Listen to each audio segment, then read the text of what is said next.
नमस्कार दोस्तों, स्वागत है आपका हरीश एकेडमी में। मैं हूं हरीश और आज मैं आप लोगों के लिए एक नया चैप्टर ज्यामिति लेकर के आया हूं। इसमें हम सबसे पहले इसके बेसिक कॉन्सेप्ट समझेंगे, यानी सबसे पहले उसमें जो डेफिनेशन है उनको समझेंगे। इसके बाद उसमें हम सभी टाइप के क्वेश्चन को सॉल्व करने का प्रयास करेंगे। तो आप इस सीरीज को कंटिन्यू देखते रहें और यदि आपने अभी तक मेरे चैनल को सब्सक्राइब नहीं किया तो प्लीज चैनल को सब्सक्राइब कर लें, ताकि मैं आपको लगातार इस टाइप के वीडियो प्रोवाइड कराता रहूं। इसके अलावा यदि आपने अभी तक मेरे फेसबुक पेज हरीश एकेडमी को विजिट नहीं किया तो आप फेसबुक पर जाएं, हरीश एकेडमी को सर्च करें, उसमें फेसबुक का पेज होगा, उसको आप एक बार लाइक जरूर कर लें, क्योंकि उसमें मैं करंट अफेयर और पीडीएफ वगैरह अपलोड करता रहता हूं, तो वो आपको प्राप्त होते रहेंगे। ओके, तो आइए अब शुरू करते हैं हम ज्यामिति। इसके सबसे पहले हम समझेंगे कि इसमें जो डेफिनेशन है वो क्या है। तो सबसे पहला हमारा इसमें जो शब्द है वो है बिंदु। बिंदु क्या होता है? जब हम कोई भी बुक में या कोई भी एक पेज पे अगर हम एक छोटा सा डॉट रख देते हैं तो वो क्या कहलाता है? बिंदु कहलाता है। यानी कहीं पर भी हम कोई डॉट रख देते हैं तो डॉट को ही हम बिंदु कहते हैं। इसके बाद अगला है रेखा। रेखा क्या होती है? ये थोड़ा सा समझने वाली बात होती है। यदि हम मान लीजिए कोई एक पेज है, व्हाइट पेज लें, उसको हम यदि मोड़ देते हैं तो उसमें एक सीधी रेखा बन जाती है जो कि अनंत तक रहती है। जैसे कि ये है, इसको इस साइड काफी समय तक यानी अनंत तक बढ़ाया जा सकता है और इसको इस साइड भी अनंत तक बढ़ाया जा सकता है। तो इसको क्या कहेंगे? हम रेखा कहेंगे। तो रेखा की डेफिनेशन ये है कि एक सीधी पतली रेखा जिसे हम अनंत तक बढ़ा सकते हैं उसको हम रेखा कहेंगे। ठीक है, इसके बाद बात करते हैं हम तल की। तल क्या होता है? मान लीजिए कोई भी पुस्तक है या इसी पेपर की बात करें तो ये ऊपरी सरफेस जिसको लंबाई और चौड़ाई अनंत तक होती है उसको हम कहते हैं तल। ठीक है ना, यानी सरफेस जो होता है हमारा वो तल कहलाता है। इसके बाद हम बात करते हैं रेखाखंड की। रेखाखंड क्या होती है? अब देखो, रेखा समझिए। अब रेखाखंड क्या है? यदि रेखा में हम यहां पर दो डॉट लगा दें, दो बिंदु रख दें, ए और बी, तो ये क्या कहलाएगी? रेखाखंड कहलाएंगे। और रेखा को हमेशा हम ए बी के ऊपर ऐसे एरो लगा देंगे। रेखा को हम इससे डोनेट करते हैं और रेखाखंड को ए और वी, तो ये क्या हो गई? रेखाखंड है।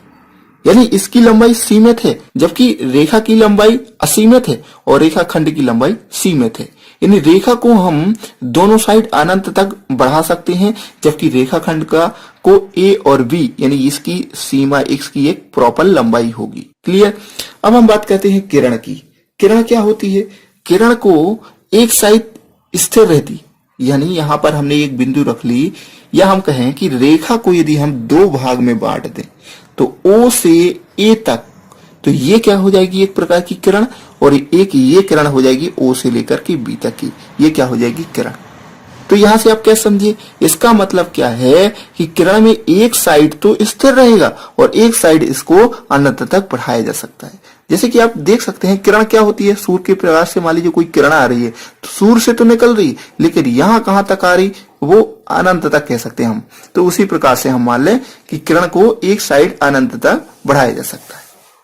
क्लियर? इसके बाद देखते हैं समांतर रेखा क्या होती है। दो रेखाएं, मान लीजिए ये दो रेखा क्या होती है? जिसको दोनों साइड अनंत तक बढ़ाया जा सकता है। तो दो रेखाएं L और M है जिनके बीच की दूरी हमेशा हर जगह समान होती है। जिनके बीच की दूरी हमेशा हर जगह समान होती है वो दोनों रेखाएं समांतर रेखाएं कहलाएंगी। यानी दो रेखाएं हैं और यानी उनके बीच की दूरी एक हर जगह समान है, तो वो क्या कहलाएगी? समांतर रेखाएं। क्लियर? और ये एक दूसरे को कभी भी प्रतिच्छेद नहीं करेंगी, इन्हें अनंत तक बढ़ाने पर एक दूसरे को प्रतिच्छेद नहीं करेंगी। प्रतिच्छेदी रेखाएं क्या होती हैं? अब हम उसको समझ लेते हैं। देखो, प्रतिच्छेदी रेखाएं वे रेखाएं होती हैं जो एक दूसरे को जहां पर कट कर दें। मान लीजिए दो रेखाएं हैं, एक हमने मान लीजिए L है और एक M है। देखो, रेखा मतलब ये अनंत तक, ठीक है ना? रेखाएं का मतलब दोनों साइड इसको अनंत तक बढ़ाया जा सकता है। तो इस रेखा को हम इस साइड अनंत तक बढ़ाएं और इस रेखा को इस साइड अनंत तक बढ़ाएं, तो जहां पर एक दूसरे को कट कर देती हैं तो ये ऐसी रेखाएं क्या कहलाती हैं? प्रतिच्छेदी रेखाएं होती हैं। यानी एक दूसरे को कट करने वाली रेखाएं प्रतिच्छेदी रेखाएं कहलाती हैं और ये वाली समांतर रेखाएं कहती हैं, और ये कभी एक दूसरे को प्रतिच्छेद नहीं करेंगी। क्लियर? अगला शब्द है हमारा संरेख बिंदु। संरेख बिंदु क्या होता है? एक ऐसी रेखा जिसपे बहुत सारे बिंदु स्थित होते हैं, तो उन बिंदुओं को मिलाती हुई खींची गई रेखा को क्या कहते हैं? संरेख बिंदु। मान लीजिए एक ए है, एक ओ है, एक बी है, ये हमने यहाँ पर बिंदु हैं और इनसे एक रेखा होकर के गुजर गई, जो इन सभी से होकर के गुजर गई है एक रेखा, और ये उस पर बिंदु स्थित है, इसलिए इसको बोलते हैं संरेख बिंदु। यानी एक ही रेखा पर स्थित बिंदु को क्या कहेंगे? संरेख बिंदु। क्लियर? अगर हमने कोई डॉट रख दिया तो ये कई बार क्वेश्चन आया है कि यदि किसी डॉट से कितने रेखाएं होकर गुजर सकती हैं, तो हम जानते हैं रेखाएं क्या होती हैं कि अनंत तक खींची जा सकती हैं। तो ऐसे हम इससे कितनी रेखाएं गुजार सकते हैं? इससे हम अनंत रेखाएं गुजार सकते हैं। किसी भी बिंदु से हम अनंत रेखाएं गुजारी जा सकती हैं। तो किसी भी डॉट यानी बिंदु से कितनी रेखाएं गुजारी जा सकती हैं? अनंत रेखाएं। और संगामी रेखाएं क्या कहलाती हैं? ऐसी रेखाएं जो एक दूसरे को एक ही पॉइंट पर, एक ही बिंदु पर काटती हैं, तो वो क्या कहलाएंगी? संगामी रेखाएं। यानी संगामी यानी एक स्थान से गुजरने वाली सभी रेखाएं क्या कहलाती हैं? संगामी रेखाएं। क्लियर? तो ये तो थे कुछ बेसिक डेफिनेशन, कुछ बेसिक परिभाषाएं। इसके बाद हम ये एंगल देखते हैं कि किस एंगल को, किस कोण को क्या बोला जाता है। यदि वो 0 डिग्री है तो हम उसको क्या कहेंगे? शून्य कोण कहेंगे। इसके बाद यदि वो 0 से और 90 के बीच में है तो उसको क्या कहेंगे? न्यून कोण कहेंगे। इसके बाद यदि 90 डिग्री है तो उसको क्या कहेंगे? समकोण। ये तो सभी लोग जानते हैं। इसके बाद 90 से 180 के बीच में है तो उसको कहेंगे अधिक कोण। यदि 180 डिग्री है तो उसको क्या कहेंगे? ऋजु कोण कहेंगे। ठीक है ना? यदि 180 और 360 के बीच का कोण है तो उसको कहेंगे प्रतिवर्ती कोण। क्या कहेंगे? प्रतिवर्ती कोण। और यदि 360 डिग्री का है तो उसको कहेंगे संपूर्ण कोण, यानी वो पूरा कोण है, इसलिए बोलते हैं संपूर्ण कोण। क्लियर? तो ये एंगल भी आपको पता होना चाहिए। 0 डिग्री यानी शून्य कोण, न्यून कोण मतलब 90 से कम और 0 से अधिक वाले कोण को न्यून कोण कहेंगे। 90 और 180 वाले बीच के कोण को क्या कहेंगे? अधिक कोण। और 90 को तो पता ही है आपको समकोण कहते हैं। ऋजु कोण 180 डिग्री को ऋजु कोण कहते हैं। 180 और 360 के बीच को प्रतिवर्ती कोण कहेंगे और 360 डिग्री को संपूर्ण कोण कहेंगे। तो ये कुछ एंगल हैं, ये इनका नॉलेज भी आपको ज्यामिति में होना चाहिए, तभी आप ज्यामिति को कवर कर पाएंगे। क्लियर? इसके बाद देखते हैं हम अगले डेफिनेशन। जैसे कि एक ये आसन्न कोण क्या होता है, ये भी आपको पता होना चाहिए। ये छोटी छोटी डेफिनेशन आपको बहुत काम आएंगी। ये आप बिल्कुल नहीं सोचें कि यार ये क्या डेफिनेशन वगैरह पढ़ा रहे हैं।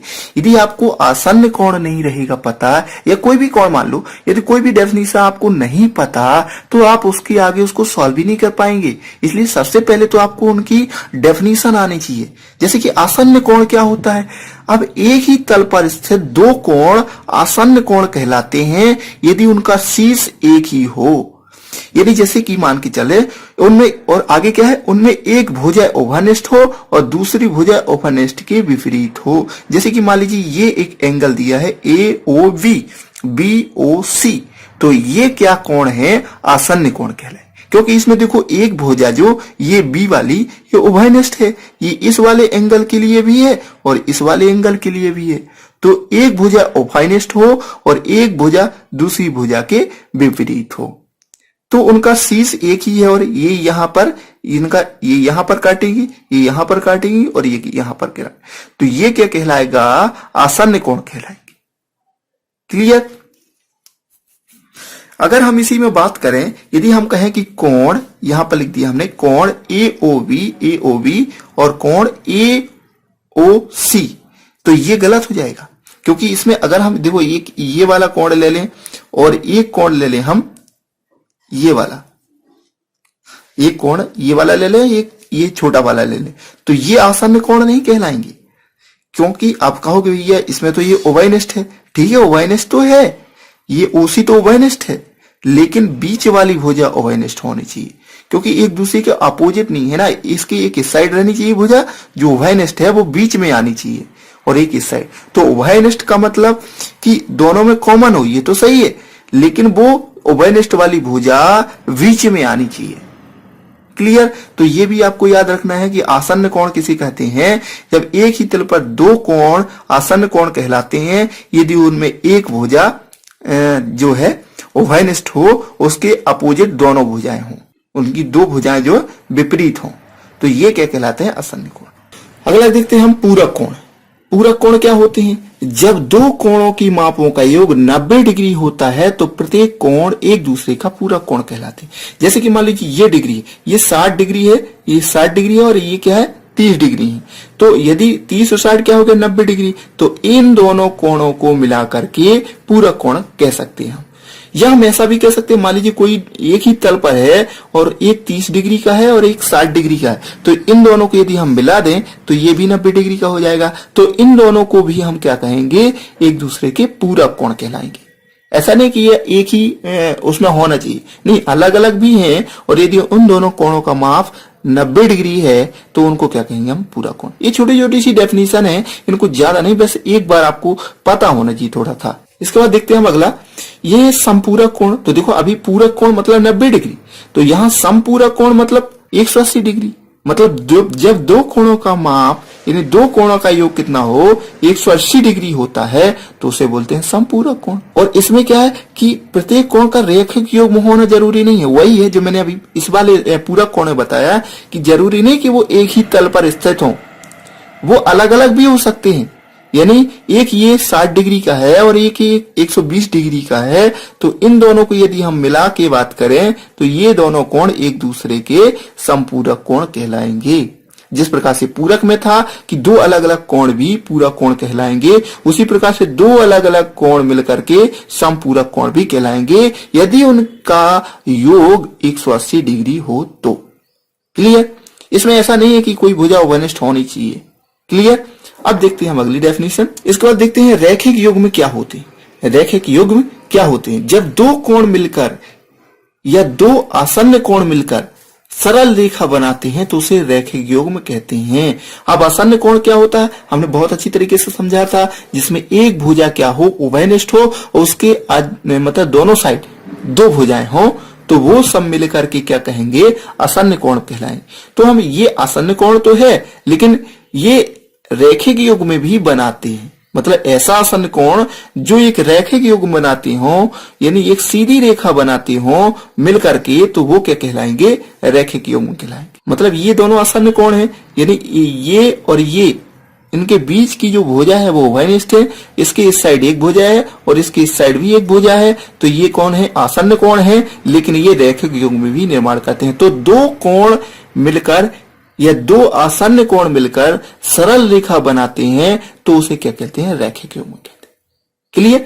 अब देखते हैं अगला, शीर्षाभिमुख क्या होते हैं। ये इससे आप बहुत भली भांति परिचित होंगे, ये तो आपने कई बार सुना होगा। शीर्षाभिमुख यानी दो प्रतिच्छेदी रेखाओं द्वारा बनाए गए ऐसे दो कोण जिसमें कोई भी भुजा उभयनिष्ठ ना हो, शीर्षाभिमुख कोण कहलाते हैं। यानी कह सकते हैं कि दो भुजाएं सीधे जब एक दूसरे को क्रॉस करती हैं तो उनसे जो कोण का निर्माण होता है वो क्या कहलाते हैं, शीर्षाभिमुख कोण कहलाते हैं। जैसे कि यहाँ पर एक L और M, ये दो क्या है, रेखाएं कह लो, ठीक है ना, ये दो रेखाएं हैं, और जब एक दूसरे को ये क्रॉस करती हैं तो ये क्या बनाती हैं, शीर्षाभिमुख कोण बनाती हैं। एक का शीर्षाभिमुख 2 है और 3 का शीर्षाभिमुख 4 है, यानी उसके आमने सामने के कोण बराबर होते हैं। लेकिन क्या होना चाहिए, जो ये L और M ये क्या होनी चाहिए, रेखा होनी चाहिए, सीधी रेखा होनी चाहिए। जैसे कि यहां पर मैंने इसमें एग्जांपल दिया है, तो क्या ये कोण बराबर होंगे, आपको स्पष्ट दिख रहे होंगे। 1 और 3 कभी बराबर हो सकता है, नहीं हो सकता, क्योंकि ये रेखा है ही नहीं। ये क्या है, रेखा है ही नहीं। तो दो रेखाएं होनी चाहिए। यदि दो रेखाओं से निर्मित, रेखाएं कभी तिरछी नहीं हो सकती, तो ये रेखाएं हैं, तो दो रेखाओं के प्रतिच्छेद करने से, दो रेखाओं के प्रतिच्छेद करने से निर्मित कोण क्या कहलाते हैं, शीर्षाभिमुख कोण कहलाते हैं, आमने सामने की।